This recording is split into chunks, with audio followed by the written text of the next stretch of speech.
बोलिए गणेश जी महाराज की जय। श्री गणेश चौथ व्रत कथा। चैत्र माह कृष्ण पक्ष श्री गणेश चौथ व्रत कथा। श्री पार्वती जी बोली, हे गणेश, चैत्र की चौथ को किस गणेश का पूजन करना चाहिए? इस मास के देवता का क्या नाम है? श्री गणेश जी बोले, माँ विकट नाम के गणेश का पूजन करें, यह संकट नाशक व्रत है।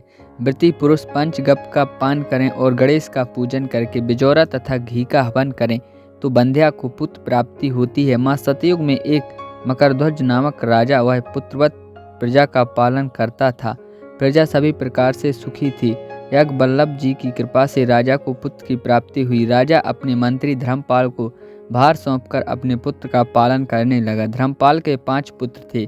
उसने सभी लड़कों का ब्याह कर दिया। सभी प्रसन्नता से रहने लगे। इसके छोटे लड़के की बहू धर्मपरायण थी। चैत्र मास की चौथ को गणेश व्रत करती थी। इस व्रत को देखकर सास बोली, यह क्या कर रही है? तू अपने पति को बस में करने के लिए पाखंड करती है। सास बहू को मना करने पर भी गणेश जी का पूजन करती रही। सास बोली, दुष्ट चेटक, बंद कर, नहीं तो तुझे मैं मारूंगी। बहू बोली, माताजी, मैं संकट नाशक गणेश जी का व्रत कर रही हूँ। सास को बड़ा गुस्सा आया और अपने छोटे बेटे से बोली, पुत्र, तेरी बहू चेटक कर रही है। हम नहीं जानते कि कौन गणेश है, व्रत क्या है और ये फल क्या देते हैं। यह मेरे मना करने पर भी व्रत कर रही है। तुम इसे खूब पीटा करो। माँ के गुस्सा होने पर पुत्र ने बहू को खूब पीटा। कड़ी पीड़ा और कठिनाई के साथ साथ श्री गणेश जी का व्रत किया। प्रार्थना की कि हे गणेश जी, हमारे सास ससुर के हृदय में अपनी शक्ति उत्पन्न करो।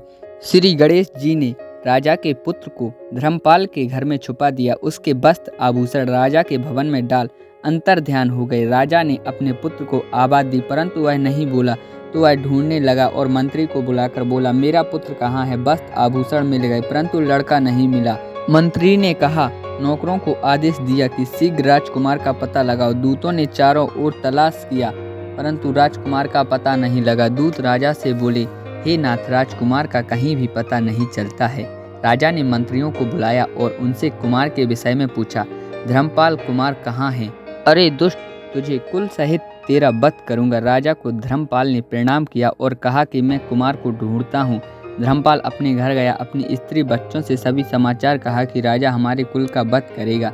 अब मैं क्या करूं? मेरी रक्षा कौन करेगा? सास ससुर के ऐसे वचन सुन छोटी बहू बोली, पिताजी, आप इतने दुखी क्यों हो रहे हैं? यह हमारे ऊपर गणेश जी का कोप है, इसलिए विधि पूर्वक गणेश जी का व्रत करो।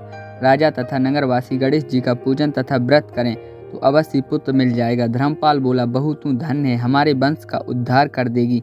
गणेश जी की पूजा कैसी होनी चाहिए? हमारे दुर्व्यवहारों को क्षमा कर दें और राजकुमार को मिला दें। तब सभी ने संकट नाशनी गणेश चौथ का व्रत किया। राजा ने प्रजा के साथ गणेश जी का व्रत किया।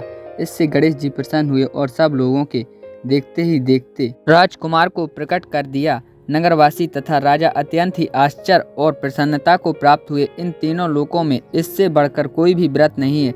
इस कथा को युधिष्ठिर ने श्री कृष्ण से सुना और चैत्र कृष्ण चौथ का व्रत करके अपने खोए हुए राज्य को प्राप्त किया। इसी प्रकार जो भी इस गणेश चौथ की व्रत कथा को पढ़ता अथवा सुनता है, उसके गणेश जी की कृपा से सभी रोग दोष दूर हो जाते हैं और शीघ्र ही राज्य को प्राप्त होता है।